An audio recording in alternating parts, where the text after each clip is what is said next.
오늘은 3월 1일입니다.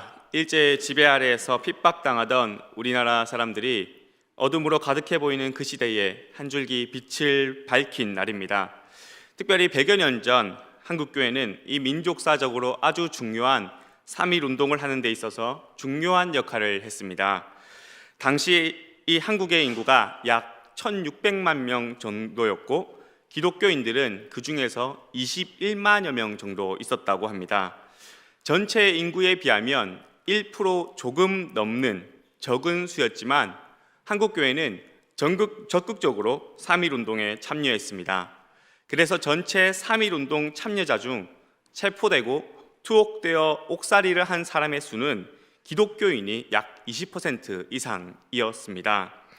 한국교회와 한국 기독교인들은 적극적으로 나라와 민족을 위해 참여했고 이 3.1 운동에 있어서 중요한 역할을 했던 것입니다.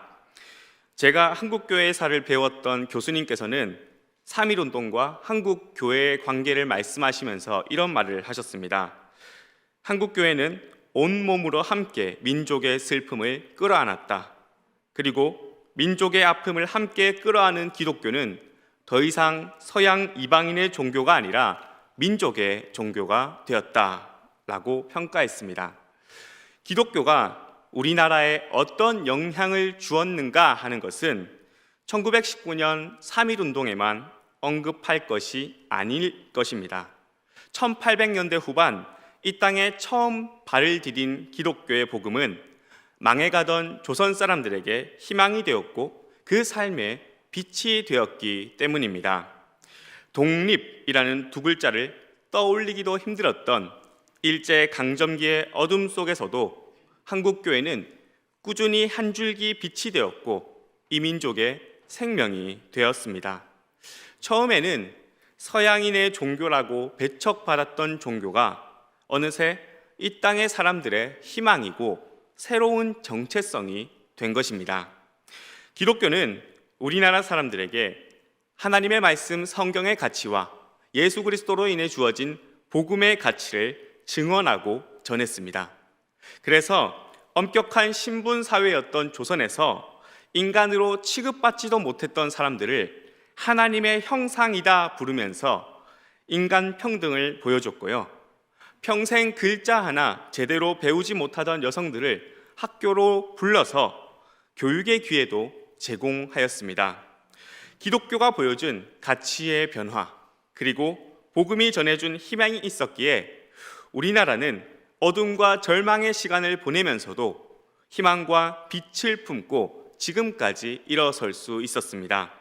특별히 이 가치의 변화, 무엇보다도 노비로 태어난 사람은 아무리 능력이 있어도 평생 노비로 살아야 했고 양반으로 태어나면 아무 능력이 없어도 양반으로 대접받아야 했던 사회에서 모든 사람을 하나님의 형상으로 바라보게 한 이 복음의 가치는 참으로 놀라운 것이었습니다. 그런 변화 중에 이런 일이 있었습니다. 전북 김제에 가면 금산교회라는 곳이 있습니다. 이 금산교회는 기역자 교회라는 별명으로 더 유명할 것인데요. 남녀 7세 부동석이라는 말처럼 남성과 여성이 같은 자리에 앉아서 예배 드릴 수도 없었기에 교회를 기역자 모양으로 지어서 한쪽 면에는 남성만 앉고 반대쪽 면에는 여성만 앉아서 예배를 드리고 이 기역자가 모여있는 곳에 강대상이 있어서 목회자가 말씀을 전하는 구조의 교회였습니다. 1800년대 후반에 이 교회에 조덕삼이라는 사람이 있었습니다. 조덕삼은 김제 지역에서 이름난 아주 유명한 부자였습니다.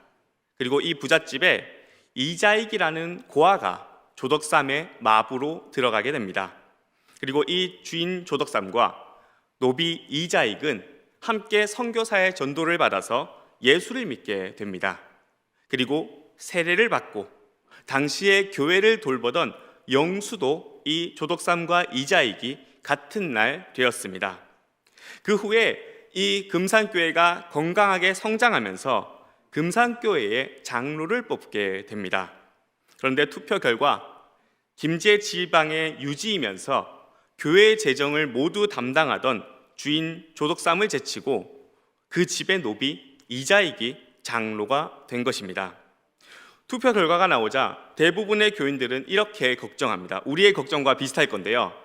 혹시 조덕삼이 화가 나서 교회를 뛰쳐나가면 이제 우리 교회는 어떻게 하나 한 것입니다. 그런데 그때 마치 교인들의 생각을 읽었던 것처럼 조덕삼이 교인들 앞에서 이렇게 말합니다. 우리 금산교회는 참으로 훌륭한 일을 했습니다. 저희 집에서 일하고 있는 이자익 영수는 저보다 신앙의 열의가 더 대단한 사람입니다. 참으로 감사합니다. 나는 하나님의 뜻을 겸허히 받아들여 이자익 장로를 잘 받들고 더욱 교회를 섬기겠습니다 라고 말하는 것입니다. 그리고 이자익은 장로가 된 후에도 여전히 성실하게 조덕삼의 집에서 마부의 일을, 노비의 일을 하게 됩니다. 이후에 주인 조덕삼은 마부 이자익을 평양에 있는 장로의 신학교로 보내서 장학금을 대주며 공부하게 했고요. 이후에 이자익이 목사가 되자 금산교회로 담임 목사로 청빙하였습니다. 이자익 목사는 이후에 대한예수교 장로회 총회장을 3번 하고 대전신학교 초대 교장을 지낸 놀라운 목회자가 됩니다.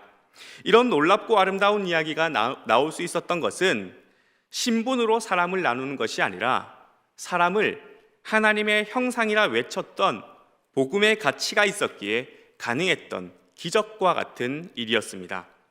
그리고 이런 놀라운 일은 1900년대 조선 땅에 있었을 뿐만 아니라 2000년 전 성경 속에서도 있었던 일입니다. 바로 오늘 본문의 배경이 되는 빌레몬서가 그 주인공입니다. 이 빌레몬서는 복음을 전하다가 감옥에 갇힌 사도 바울이 골로새 지역에 있던 빌레몬이라는 사람에게 쓴 편지입니다. 이 빌레몬은 골로새 지역에서 영향력이 있었던 사람이고 특히 골로새 교회의 중심 인물이었습니다. 그리고 그 시대의 부자들과 같이 빌레몬의 집에는 노예들도 있었습니다. 그 노예 중 하나였던 오네시모라는 사람이 주인 빌레몬에게 큰 잘못을 하고 도망친 후에 바울을 만난 것이 빌레몬서의 배경이 됩니다. 이 빌레몬서는 한 장으로 이루어진 25절로 갖춰진 매우 짧은 분량을 가지고 있습니다. 그런데 이 짧은 편지에 대한 해설서들을 보면 많은 것은 500쪽이 넘는 두꺼운 책도 있습니다. 이 빌레몬서가 약 335개의 단어로 이루어져 있는데요. 그러면은 단어 하나당 한 쪽이 넘는 어마어마하게 많은 해설을 쓴 것입니다. 이 빌레몬서를 통해 바울은 노예인 오네시모를 위해서 오네시모의 주인이자 바울을 통해 복음을 받아들이고 예수 그리스도를 믿게 된 빌레몬에게 특별히 부탁을 하고 있습니다. 이 종 오네시모가 가진 이름의 뜻은 쓸모 있는 이라는 뜻을 가진 전형적인 노예의 이름입니다. 이 시대의 노예는 돈을 갚지 못하거나 전쟁 포로로 잡히거나 노예였던 부모 밑에서 태어나면 노예로 살아야 했습니다. 그리고 어떤 경우로 노예가 되든지 노예는 가축과 같은 취급을 받았던 시대였습니다. 노예는 주인의 도구였고 이 도구의 가장 큰 덕목은 그 도구를 사용하는 이유, 즉 쓸모에 있었습니다. 그 이름이 쓸모있다라는 뜻을 가진 오네시모라면 노예답게 주인의 쓸모에 맞게 살아야 했습니다. 그런데 이 쓸모있다라는 이름을 가진 오네시모는 주인 빌레몬에게 쓸모없는 노예가 되었습니다. 오네시모가 빌레몬에게 피해를 주고 손해를 끼친 것입니다. 앞서 말씀드린 것처럼 2000년 전 로마 시대에는 다양한 이유로 노예가 되었습니다. 그리고 노예의 종류도 다양했습니다. 힘겨운 육체 노동을 하던 노예도 있었고요.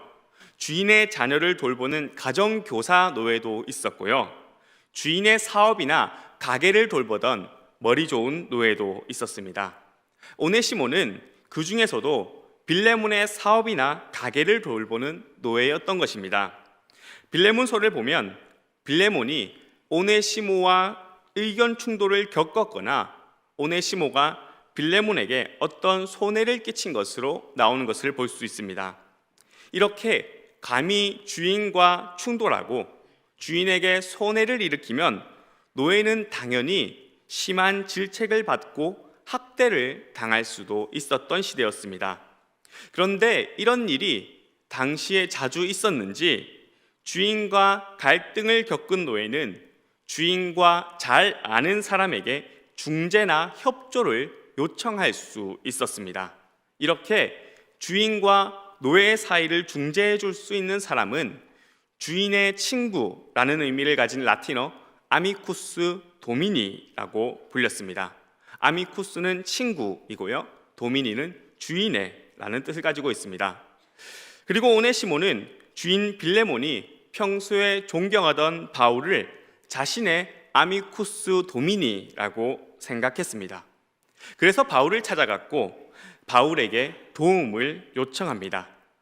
그런데 오네시모는 바울에게 도움을 요청하는 중에 처음에는 지금 이 주인과의 갈등만 풀리면 되었는데 바울과 대화하고 삶을 나누는 중에 예수 그리스도에 대한 믿음을 가지게 됩니다.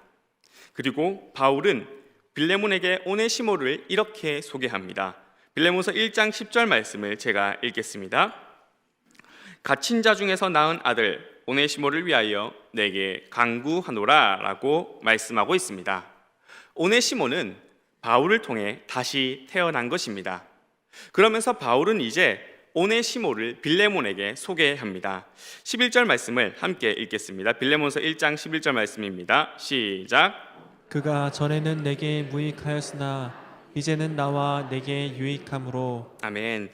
주인에게 쓸모없던 오네시모가 이제는 바울과 빌레몬 모두에게 쓸모 있는 그 이름 그대로 유익한 사람이라 말하는 것입니다. 여기서 더 나아가 16절에서는 이렇게 말합니다. 제가 읽겠습니다. 이후로는 종과 같이 대하지 아니하고 종 이상으로 곧 사랑받는 형제로 둘 자라. 내게 특별히 그러하거든 하물며 육신과 주 안에서 상관된 내게라 라고 바울은 말하고 있습니다. 이제 오네시모는 종이 아니라 종 이상으로 사랑받는 형제다 말하고 있는 것입니다. 그래서 이제 오네시모가 다시 빌레몬의 집으로 돌아가면 바울을 맞이하듯 오네시모를 맞이해 달라고 권면하기까지 합니다. 여기서 더 나아가서 오네시모가 빌레몬에게 피해를 준 것이 있으면 바울 자신이 대신 갚을 것이니 사랑받는 형제로 오네시모를 대해달라 말하고 있습니다. 신분상으로 노예가 없는 오늘날 우리 시대와 달리 노예 제도가 자연스럽고 또 노예 제도로 상당 부분의 경제 활동과 사회 활동이 이루어지고 로마 제국 전체가 굴러가던 로마 시대에는 이런 바울의 요청을 거부하더라도 빌레몬이 비난받을 이유는 하나도 없었습니다. 하지만 바울은 확신을 가지고 빌레몬이 스스로 오네시모를 형제로 받아들일 것이라 믿고 있습니다. 바울이 보기에 오네시모는 참으로 믿는 믿음을 행동으로 보여준 사람이기 때문입니다. 빌레몬서 1장 2절 하반절을 보면 이런 말이 있습니다. 내 집에 있는 곧 빌레몬의 집에 있는 교회에 바울이 편지한다 라고 말하고 있습니다. 빌레몬은 자신의 집을 개방하여서 교회가 모이도록 했던 사람이고 빌레몬을 통해서 많은 성도들이 마음의 평안함을 얻은 사람이라 바울은 평가하고 있습니다. 그리고 이런 배경 속에서 바울은 빌레몬에게 이렇게 말합니다. 8절과 9절 말씀을 교독하여 읽겠습니다. 제가 먼저 8절을 읽겠습니다. 이러므로 내가 그리스도 안에서 아주 담대하게 내게 마땅한 일로 명할 수도 있으나 도리어 사랑으로서 간구하노라. 나이가 많은 나 바울은 지금 또 예수 그리스도를 위하여 갇힌 자 되어. 아멘. 오늘 말씀을 통해 우리는 첫 번째로 바울은 사랑을 바탕으로 하여서 상대를 대했음을 볼 수 있습니다. 바울은 빌레몬에게 있어서 절대적인 영향을 줄 수 있는 사람이었습니다. 바울의 말이라면 빌레몬은 어떻게 해서든 최선을 다해 그 말을 따랐을 것입니다. 바울은 당연히 오네시모를 보내면서 권위를 담은 명령을 할 수 있었지만 그렇게 하지 않았습니다. 대신 정중하게 간청합니다. 빌레몬의 영적 아버지와 같은 바울이 사랑의 권면으로 빌레몬의 자발적인 사랑의 결단을 호소하고 있는 것입니다. 강제로 할 수도 있었지만, 그리고 강제로 하여서 원하는 결과를 얼마든지 효율성 좋게 빼낼 수 있었지만, 바울의 사역은 결과만 얻어내는 업무나 작업이 아니었습니다. 그 무엇보다 중요한 것은 그리스도인의 사랑의 열매이기 때문입니다.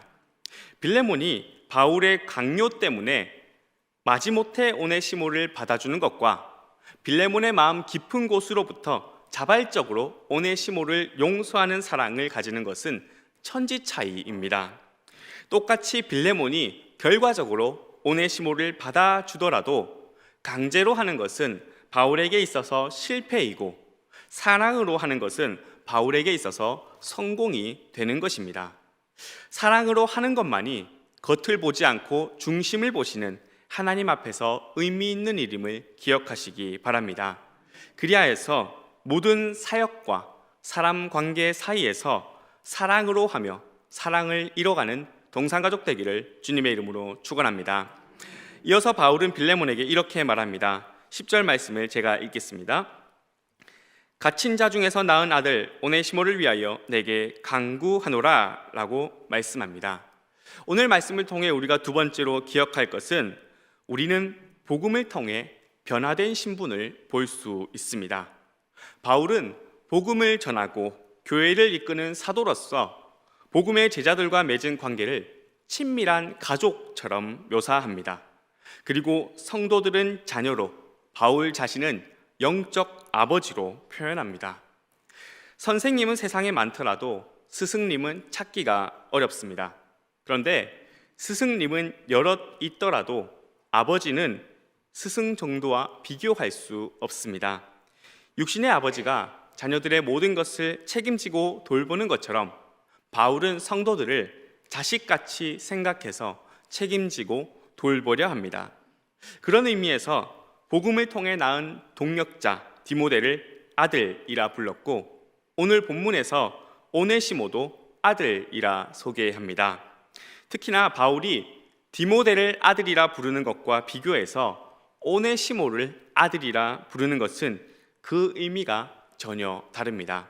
왜냐하면 오네시모는 노예였기 때문입니다. 당시 로마 시대에서 노예와는 인간관계가 성립되지 않는다는 생각이 사람들 가운데 가득했습니다.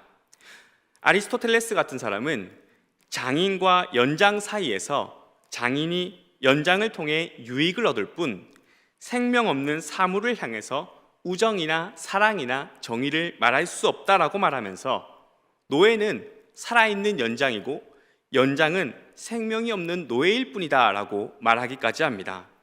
이런 상황에서 바울이 주인으로부터 도망친 오네시모를 아들이라 부른 것은 사회적으로 엄청난 파장을 일으키는 것입니다. 더구나 빌레몬에게 권하는 내용은 더합니다. 도주했던 노예가 잡혀오면 잔혹한 형벌에 처하고 노예를 숨겨준 사람도 상당한 처벌을 받아야 했습니다. 값비싼 재산이라 할 수 있는 오네시모가 주인의 것을 훔쳐서 도망쳤다면 노동력의 부재, 시간의 손실, 물질적 피해와 배신감은 빌레몬이 충분히 분노할 수 있는 것들이었습니다. 그런데 바울은 이후에는 오네시모를 종과 같이 대하지 말라 말하는 것입니다. 생명 있는 연장과 같은 노예 신분 오네시모는 주인 빌레몬에게 심각한 피해를 주는 악한 물건이었습니다. 그런데 바울이 그를 아들이라 말하며 주인 빌레몬의 형제라고 말하고 있는 것입니다. 사랑하는 동산가족 여러분, 우리는 모두 죄의 지배 아래 있던 죽어 마땅한 사람들이었습니다. 성경은 죄 아래 있는 인간의 현실을 잡혀 죽기 위해 태어난 이성 없는 짐승 같다고까지 표현합니다. 마치 오네시모처럼 주인에게 해로운 노예와 같았다는 것입니다. 그런데 우리는 예수 그리스도의 십자가를 통해 죄와 죽음으로부터 구원받았음을 믿습니다. 이런 우리를 향해 성경은 영접하는 자, 곧 예수 그리스도의 이름을 믿는 자는 하나님의 자녀가 되는 권세를 받았다라고 선언하고 있습니다. 하나님의 자녀가 되는 권세는 무엇인가요? 이전에 우리가 어떤 모습, 어떤 신분, 어떤 자리에 있었던지에 상관없이 하나님께서 나를 사셨고 하나님의 소유 삼으셨다 선언하는 것입니다. 그래서 이전에는 우리가 무익한 종과 같았으나 이제는 유익한 자녀가 되는 것입니다. 우리는 그 은혜를 기억해야 합니다.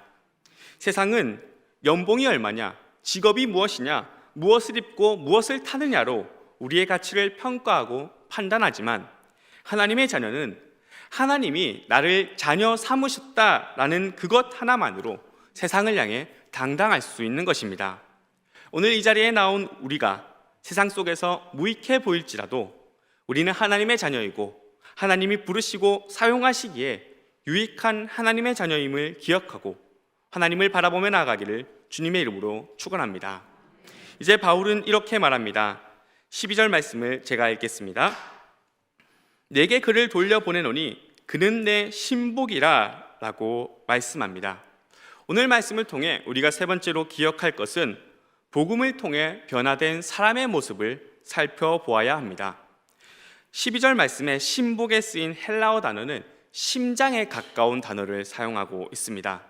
바울은 예수 그리스도 안에서 변화된 오네시모를 자기 심장이라 말할 정도로 귀하게 여겼고요. 빌레몬 역시 그렇게 변화된 오네시모를 형제로 받아들이라 간청하고 있습니다. 전에는 무익했지만 이제 유익한 사람으로 사랑으로 대하라는 것입니다. 그리고 복음을 통해 빌레몬은 바울의 기대를 따라서 오네시모를 믿음의 형제요 사랑하는 지체로 받아들입니다. 골로새서 4장 9절에서 바울은 이렇게 말하고 있습니다. 제가 읽겠습니다. 신실하고 사랑을 받는 형제 오네시모를 함께 보내노니 그는 너희에게서 온 사람이라 그들이 여기 일을 다 너희에게 알려주리라 라고 말씀하고 있습니다. 성경 다른 곳에서 빌레몬이 어떤 말을 하고 바울의 뜻을 따라서 어떤 행동을 했는지는 나타나지 않지만 골로새서에 담긴 바울의 이 말씀을 보면 빌레몬이 바울의 간청을 사랑과 믿음으로 받아들였던 것을 볼 수 있습니다. 사랑하는 동산가족 여러분, 믿음이라는 것은 무엇일까요? 믿음은 말만 번지르르한 곳에 있지 않습니다. 십자가에서 죽으시고 부활하신 예수 그리스도를 믿는 믿음에 대해서 바울은 이렇게 고백합니다. 고린도전서 4장 19절에서 20절 말씀을 함께 읽겠습니다. 시작. 주께서 허락하시면 내가 너희에게 속히 나아가서 교만한 자들의 말이 아니라 오직 그 능력을 알아보겠으니 하나님의 나라는 말이 있지 아니하고 오직 능력에 있음이라. 아멘. 말이 아니라 삶을 바꾸는 능력, 곧 하나님의 나라가 실현되는 새로운 세상을 지금 이곳에서 살아갈 수 있는 능력이 있는지가 그리스도인들에게 중요한 것이고 그것이 믿음을 보여주는 것이라 말하고 있습니다. 하나님의 통치는 무엇인가요? 하나님의 통치는 이 세상이 보기에 아무것도 아닌 것들, 즉 이 세상에서 소모품 취급당하는 사람들을 불러 모아서 하나님의 나라로 이끄는 것입니다. 이 가치는 2000년 전 로마 시대 사람들의 정치와 문화와 경제와 종교, 모든 삶의 영역에서 어긋나는 것이었습니다.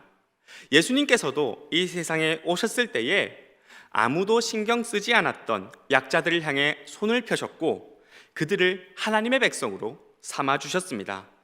오늘 본문에서도 사도 바울이 빌레몬에게 요청하는 것 역시 동일합니다. 소모품으로, 가치로, 유익하냐 무익하냐로 사람을 대하는 그 시대의 가치관 속에서 예수 그리스도를 믿는 믿음 안에서 하나 되었다면 사랑으로 품고 돌보라는 것입니다. 빌레몬이 바울에게 무엇이라 대답하였고 어떤 행동을 했는지는 글자로 우리에게 남아있지는 않습니다. 하지만 우리는 이 글자 너머에서 빌레몬의 선택과 결정을 볼 수 있습니다. 바로 세상의 가치, 세상의 경계를 넘어서는 사랑으로 노예를 형제로 받아들이며 하나님의 나라를 이 땅에서 살아가는 것입니다. 복음은 세상을 바라보는 시선을 바꾸어줍니다. 세상의 기준이나 가치가 아니라 하나님의 시선으로 사람과 세상을 바라보게 하는 것입니다. 또한 신앙은 이 사람을 새로운 가치로 바라보게 합니다. 세상의 틀을 넘어서 진정한 사랑과 자유를 누리게 하는 것이 우리가 증언하는 복음의 가치인 것입니다. 사랑하는 동산가족 여러분, 우리를 부르신 하나님의 사랑이 나에게 있음을 기억하시기 바랍니다. 그래서 세상의 기준과 시선이 아닌 하나님의 시선 아래 있으며 하나님의 사랑을 누리시기를 소망합니다. 또한 그 사랑을 내 옆에 있는 한 형제 자매된 이웃에게 흘려보내시기 바랍니다. 하나님의 사랑을 품고 하나님의 사랑을 바라보며 삶 속에서 믿음을 살아내고 하나님 나라를 이루어가는 것입니다. 우리 주님은 어떠하셨나요? 높은 왕이 되기보다 섬기는 종이 되셨습니다. 빌립보서 2장 5절에서 8절 말씀을 한 절씩 교독하여 읽겠습니다. 제가 먼저 5절을 읽겠습니다. 너희 안에 이 마음을 품으라. 곧 그리스도 예수의 마음이니 그는 근본 하나님의 본체시나 하나님과 동등됨을 취할 것으로 여기지 아니하시고 오히려 자기를 비워 종의 형체를 가지사 사람들과 같이 되셨고 사람의 모양으로 나타나사 자기를 낮추시고 죽기까지 복종하셨으니 곧 십자가에 죽으심이라. 아멘. 우리 주님의 낮아지심이 있었기에 우리는 높아짐을 누리고 하나님의 자녀가 되었습니다. 사도 바울 역시 그 사랑을 품고 낮아짐으로 빌레몬과 오네시모를 섬겼습니다. 우리 역시 그 사랑을 믿고 받은 자이기에 그 사랑으로 나아가는 것입니다. 사순절 시간을 보내고 있습니다. 이 시간 동안 우리를 위한 주님의 고난과 죽음도 묵상하며 그 고난과 죽음을 통해 나타난 예수 그리스도의 낮아짐과 섬김도 누리시기를 바랍니다. 우리를 위해 자신을 내어주신 섬김, 그리고 그 십자가 은혜를 통해 우리에게 주어진 놀라운 복음의 가치를 품고 세상이 알지 못하는 그 복음의 가치를 살아내는 동산가족 되기를 주님의 이름으로 간절히 축원합니다. 우리 함께 기도드리겠습니다. 사랑의 하나님 아버지, 오늘도 이 자리에 우리를 불러주심에 감사드립니다. 무익하였던 우리를 불러주시고 하나님의 자녀 삼아주셔서 유익한 하나님의 사람으로 써주심에 감사드립니다. 우리 각자가 하나님의 사람으로 살아가도록 함께 해 주옵소서. 우리를 둘러싼 세상의 가치와 편견을 내려놓고 하나님의 가치로 나를 바라보고 이웃을 바라보며 세상을 바라보며 이 땅에서 하나님의 나라를 세워가는 동산가족 되게 하옵소서.